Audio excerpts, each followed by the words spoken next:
c'est une bêtise de l'Occident à laquelle la Russie va répondre qui va entraîner la troisième guerre mondiale. Mais la troisième guerre mondiale ne sera pas la fin de l'humanité.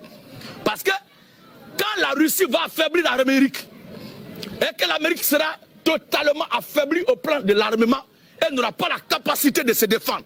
Et défendre Israël parce que le défenseur d'Israël actuellement c'est l'Amérique. Or la prophétie du Seigneur Jésus-Christ est claire.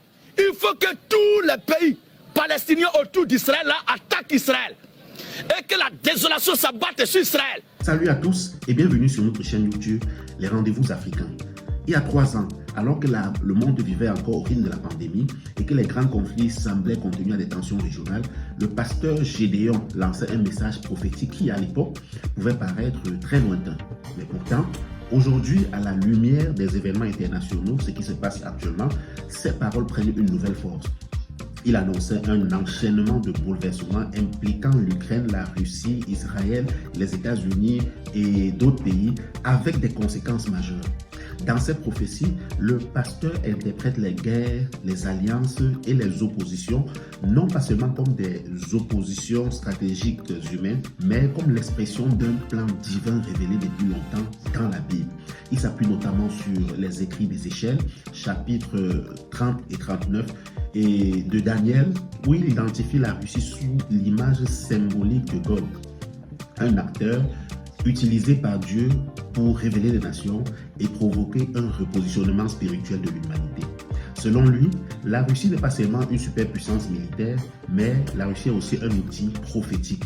Les tensions avec l'Ukraine sont présentées comme les prémices des secousses spirituelles qui touchent tout le globe terrestre. Cette situation combinée à l'instabilité du Moyen-Orient témoignerait d'un ensemble d'états prophétiques annoncés par les Écritures, et le pasteur Gédéon place au centre de l'agenda divin cet événement.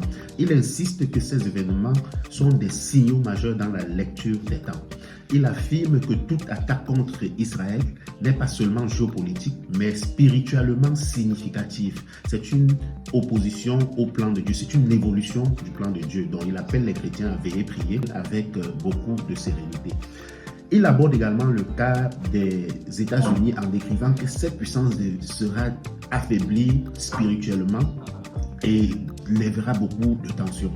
Donc, ils dompteront le monde avec des envies plutôt géopolitiques et non pas spirituelles.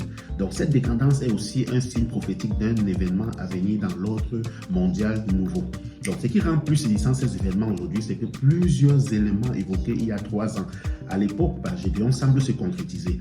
La plupart des conflits sont vifs. Israël, l'Iran, la tension entre les puissances nucléaires sont très inquiétantes. La Russie attaque l'Ukraine. Donc avec cela, Gédéon confirme donc que les prophéties peuvent être vraies. Je vous laisse écouter le message de Gédéon le jour où il le faisait. Je dis bien il y a 3 ans. 3 ans de cela, et vous allez voir que c'est cela qui était la vraie prophétie de ce qui se passe actuellement. Donc, suivez attentivement, préparez-vous bien et prenez au sérieux ce message de Gédéon.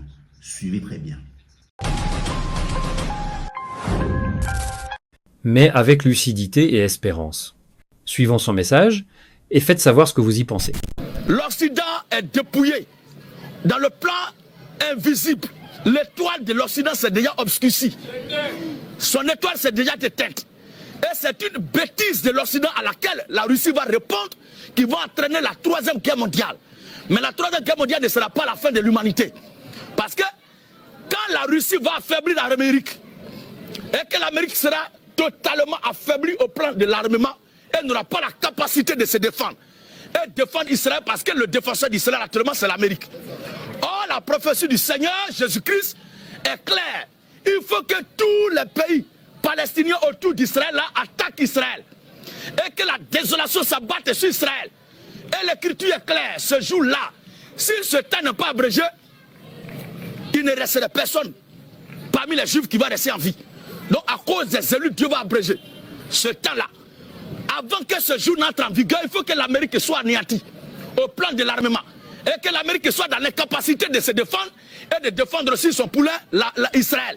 Alors la Russie va faire ce travail et tous les pays qui sont autour, les pays arabes, qui sont autour d'Israël vont attaquer Israël. C'est dans la fumée montante, dans les cendres, dans les charbons, dans les gémissements, les graissements des dents, la détresse d'Israël là, que la tribu du lion, la tribu de Juda, que porte le Seigneur Jésus-Christ va se révéler. Il viendra au secours maintenant d'Israël. Et son aspect, son caractère redoutable là va se manifester ce jour-là pour secourir Israël. Mais avant cette date-là, nous les chrétiens, je ne dis pas tous les chrétiens, mais l'épouse parole, alléluia. Il y a un frère qui me demande avant que les catastrophes humanitaires ne s'abattent sur la terre, est-ce que vous, nous les chrétiens, nous serons sur terre? Je dis que l'épouse ne sera pas sur la terre, parce que la mer a été fendue. Avant que la mer ne soit engloutie, n'engloutisse plutôt Pharaon et son armée, Israël a déjà traversé. Israël a déjà traversé. Un homme qui a le pouvoir de sécuriser ses biens, son peuple ou son pays, ne peut pas être aussi bête que ça en laissant ses biens, ses enfants, ses nouveau-nés dans un endroit et puis il va mettre feu là-bas. Oh, notre Dieu est le Tout-Puissant. La première des choses à faire, c'est de sécuriser d'abord son peuple. C'est qu'il a fait traverser Israël là, quand Israël a passé à traverser la mer Rouge, la mer des Jonques, que quand, ensuite maintenant, Pharaon et son peuple sont venus. C'est quand ils sont venus que Dieu les a engloutis. Donc avant que le chaos, la catastrophe, la troisième guerre mondiale ne commence, et que le désastre ne voit le jour, et que la désolation ne commence, et que l'abomination dont Daniel a parlé, qui a été établie en lieu saint, et que celui qui lise fasse attention dans l'écriture du Seigneur Jésus-Christ lui-même nous met en garde. Avant que cela ne commence, le peuple racheté de Dieu, l'épouse parole, est déjà parti. Avant que la première goutte de feu, la première boule de feu, avant que la première boule de feu ne tombe sur Sodome et Gomorrhe, l'autre est sorti d'abord. Avant que la première goutte de pluie ne tombe au temps de Noé, Noé est monté d'abord dans le bateau. Mais regardez quelque chose. Noé, alléluia. L'autre, non, c'est de ça nous on parle quand on se rassemble. Ne pas là vous dire recevez. Vous recevez quoi? On bâtit un nom de Dieu. Vous recevez quoi? Vous allez recevoir quoi? Non, non, non, on ne vient pas à ma campagne d'évangélisation. Je suis le journal divin. Moi et mes frères, on vient nous écouter là pour savoir qu'est-ce que Dieu a fait hier, qu'est-ce que Dieu est en train de faire aujourd'hui et qu'est-ce que Dieu va faire jusqu'à l'éternité. Alléluia. Voici notre rôle sur la terre. Et nous ne sommes pas là pour mettre fin aux activités des forces du mal. Mais elles aussi, elles doivent travailler ces forces du mal. Mais nous, nous sommes là pour illuminer la terre, que c'est nous qui sommes les véritables illuminatifs. Les véritables illuminés, c'est nous. Alléluia. Et le nouvel ordre mondial, c'est celui dont notre Seigneur Jésus-Christ est l'instaurateur, qui viendra bientôt. Sinon le reste là, c'est du n'importe quoi. Alors, Lot n'a pas voulu sortir de Sodome et de Gomorrhe, mais il a été forcé par Dieu. Quel que soit l'endroit où se trouve ce jour-là, un membre du corps de l'épouse parole, c'est le Seigneur lui-même qui va le forcer à sortir entre les mains et le fer, qui provoque l'attraction. Qui provoque l'attraction? Oh Christ est l'aimant, nous sommes le fer. C'est lui qui va attirer tous ses enfants de là où ils sont. Avant que la goutte d'eau du déluge ne tombe sur la terre, nous est monté d'abord dans le bateau. Mais il y a quelque chose d'impressionnant. Dieu lui-même a pris la clé et l'a fermé.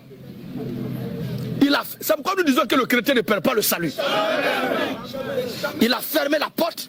Il a mis la clé en poche et puis il est monté avec. Si Noé veut, il n'a qu'à se saouler dans le bateau là. Il ne descend plus. Il ne descend pas. S'il veut, il n'a qu'à faire tout ce qu'il veut. Il ne descend pas. Parce que la porte est fermée. Alléluia. C'est la même chose. Avant que le désastre ne commence, l'épouse parole est déjà parti.